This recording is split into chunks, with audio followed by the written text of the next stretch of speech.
Hello everyone, welcome back to study central. आज की इस वीडियो में हम लोग स्टार्ट करने वाले हैं अपना इकोनॉमिक्स का नेक्स्ट चैप्टर। वो है इनकम डिटर्मिनेशन एंड मल्टीप्लायर। बहुत ही इजी चैप्टर है। इसमें एग्रीगेट डिमांड और एग्रीगेट सप्लाई से रिलेटेड ही कंसेप्ट है। अब इसमें चैप्टर से ही पता चल रहा है कि इनकम को डिटरमाइन कैसे करते हैं और इनकम मल्टीप्लाई कैसे होती है। इसके पहले हमें कुछ पढ़ना पड़ेगा एडी और एएस से रिलेटेड, उसके बाद ये टॉपिक स्टार्ट होगा।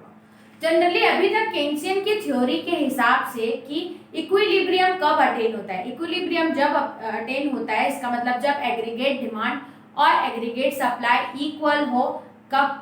जहां हम टोटल आउटपुट दे पा रहे हैं और एम्प्लॉयमेंट लेवल भी पूरे इक्विलिब्रियम या फुल लेवल पे हो, उसको बोलते हैं इक्विलिब्रियम। ठीक है।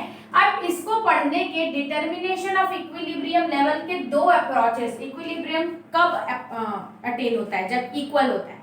कब? दो अप्रोचेस से हमें पढ़ना है इसको। तो दो अप्रोचेस है। पहला है AD and AS approach. AD मतलब एग्रीगेट डिमांड जब इक्वल होगा एग्रीगेट सप्लाई के, तो हम बोल सकते हैं कि हम इस इक्विलिब्रियम लेवल ऑफ इनकम को डिटरमाइन कर सकते हैं। और नहीं तो S is equal to I होना चाहिए। S equals to I. ये कैसे होगा मैं आपको समझाती हूँ। एग्रीगेट डिमांड किससे बनता है? मतलब जो हम लोग डिमांड करते हैं, जो हमारी इनकम रिसीव होती है, वो किससे? सी प्लस आई। मतलब इनकम से या तो हम लोग कंजप्शन करते हैं या तो इन्वेस्टमेंट, तो एग्रीगेट डिमांड हुई। और एग्रीगेट सप्लाई किससे बनता है? जो हम लोग हमारी इनकम रिसीव होती है, या तो हम उसको कंज्यूम करते हैं या तो हम लोग क्या करते हैं? सेव करते हैं। तो ये दो हुआ। इसमें अगर आप सी और एस को सी को काट दोगे तो I is equals to S या एस इज इक्वल्स टू आई कर सकते हैं। तो इसमें सेविंग और इन्वेस्टमेंट अप्रोच से भी पढ़ना है और एग्रीगेट डिमांड और एग्रीगेट सप्लाई अप्रोच से भी हम लोगों को क्या पढ़ना है? Equilibrium level of income. ये दो अप्रोच से पढ़ना है। आज की वीडियो में हम लोग जो पढ़ेंगे वो हम लोग का होगा aggregate demand and aggregate supply approach. इसकी डेफिनेशन बोलती है कि केन्सियन की थ्योरी के हिसाब से इक्विलिब्रियम लेवल ऑफ इनकम कब अटेन होगा?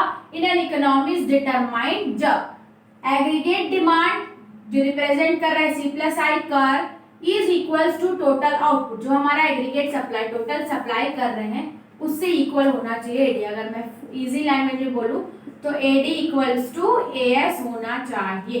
एग्रीगेट को हम लोग क्या लेते हैं? सी प्लस आई, और ये हमारा एग्रीगेट आउटपुट है। ठीक है। अब दोनों कंपोनेंट में ऐड क्या क्या होता है? अगर मैं एग्रीगेट डिमांड की बात करूं तो एग्रीगेट डिमांड किससे बनता है? सी और आई से। सी और आई में अब इन्वेस्टमेंट की बात करूं तो इन्वेस्टमेंट इज अज्यूम, जो हम लोग अज्यूम करते हैं वो इंडिपेंडेंट होती है। मतलब कितनी भी इनकम हो भाई, इन्वेस्टमेंट तो होगी। तो is assumes to be independent of level of income. Level of income पे डिपेंड नहीं है, वो ऐसे ही इनकम इन्वेस्टमेंट होगी। बात करें कंजप्शन की तो कंजप्शन डिपेंड करता है हमारी इनकम पे। अगर इनकम ज्यादा होगी तो इन्वेस्टमेंट कंजप्शन भी ज्यादा होगा, इनकम कम होगी तो कंजप्शन भी कम होगा। तो varies directly with level of income. Next बात करते हैं एएस। एएस हमारा क्या है? Aggregate supply. एग्रीगेट सप्लाई में दो कंपोनेंट्स हैं, एक है हमारा कंजप्शन और दूसरा है हमारा सेविंग। कंजप्शन में डिपेंड करता है लेवल ऑफ इनकम पे, और सेविंग जो पार्ट जो हमारी इनकम है, फॉर एग्जाम्पल जो पार्ट हम कंज्यूम कर लेंगे और जो लेफ्ट आउट पार्ट रहेगा वो हमारा जाएगा सेविंग। बोला जाता है इनकम रिसीव, जो भी हम लोग रिसीव करते हैं या तो हम उसको सेव करते हैं या हम उसको कंज्यूम करते हैं।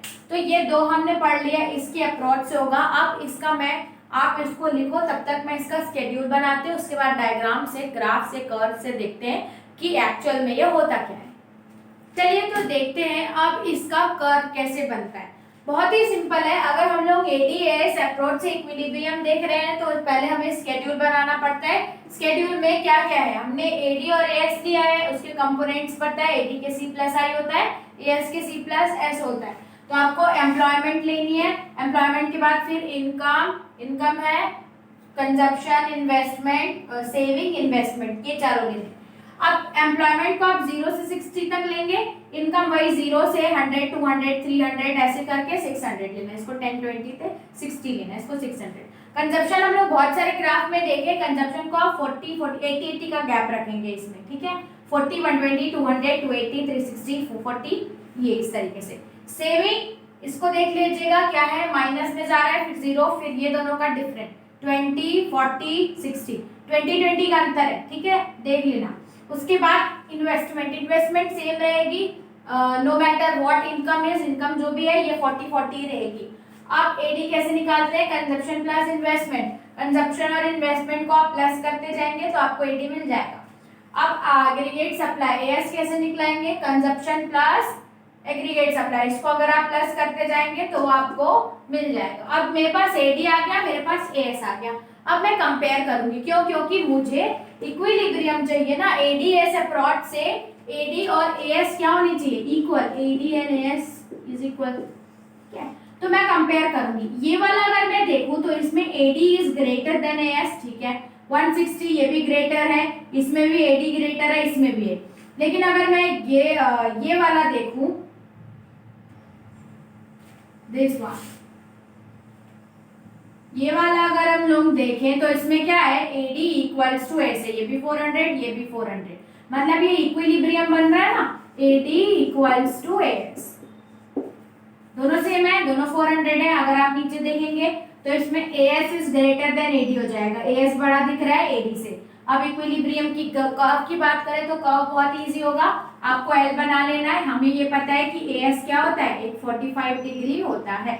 उसके बाद एडी भी मुझे पता है एडी होता है, ये दोनों जहाँ पे मीट कर रहे हैं, ये पॉइंट ई है, ये मेरा इक्विलिब्रियम है, जहाँ पे aggregate supply is equals to aggregate demand होता है, ठीक है, यहाँ पे एडी और यहाँ पे इनकम एम्प्लॉयमेंट आउटपुट। ये बहुत ही सिंपल है, ये बना लेंगे। अब ये दो केसेस मैंने देखे, एक में हम लोग देख रहे हैं कि एडी ग्रेटर है और एक में देख रहे हैं एडी। दोनों ही केसेस का आपको सॉल्यूशन पूछा जाता है, what happen when aggregate demand is more then aggregate supply, question arise होता है।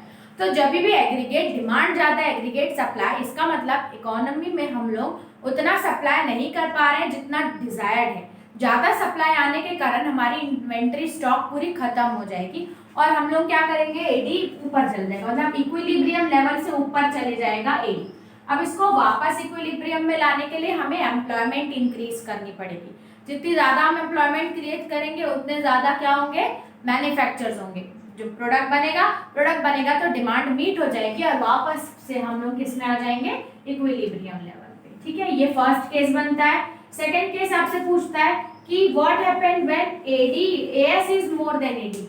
अब एग्रीगेट सप्लाई है, मतलब बोल सकते हैं कि AD is less than AS, aggregate supply कम है as compare to aggregate supply ज्यादा है as compare to aggregate demand. इसका मतलब कि जितना हम प्रोड्यूस कर रहे हैं उतनी ज्यादा डिमांड नहीं आ रही, लोग ज्यादा कंज्यूम नहीं कर रहे हैं। हमारी इस केस में क्या होगा, इन्वेंट्री क्रिएट होते जाएगी, बहुत ज्यादा इन्वेंट्री स्टॉक बढ़ता जाएगा। इस केस का सोल्यूशन क्या होगा, हमें एम्प्लॉयमेंट कुछ देर के लिए हटा देनी पड़ेगी। There will be rise in involuntary unemployment, थोड़े टाइम के लिए अनएम्प्लॉयमेंट आ जाएगी। अब जैसे ही हम एम्प्लॉयमेंट हटाएंगे तो प्रोडक्ट कम मैन्युफैक्चर होंगे और धीरे धीरे स्टॉक क्लियर हो जाएगा और वापस हम लोग इक्विलिब्रियम में आ जाएंगे। अगर ये कम होता है ना, अगर एडी कम है तो एडी इधर आ जाता है इसके नीचे, तो अगर हम लोग एम्प्लॉयमेंट कम करेंगे तो धीरे धीरे हमारा ये मीट कर लेगा, ठीक है। तो ये एक अप्रोच हमने कवर कर लिया, एडी इक्वल्स टू एएस। अब बचेगा हमारा C is equal S is equals to I approach. ये हम लोग नेक्स्ट वीडियो में करते हैं, इसको आप देखो, रिवाइज करो, अच्छे से नोट्स बना लो। मिलते हैं नेक्स्ट वीडियो में, तब तक के लिए बाय बाय। और अगर आपको चैनल पसंद आया तो don't forget to subscribe the channel.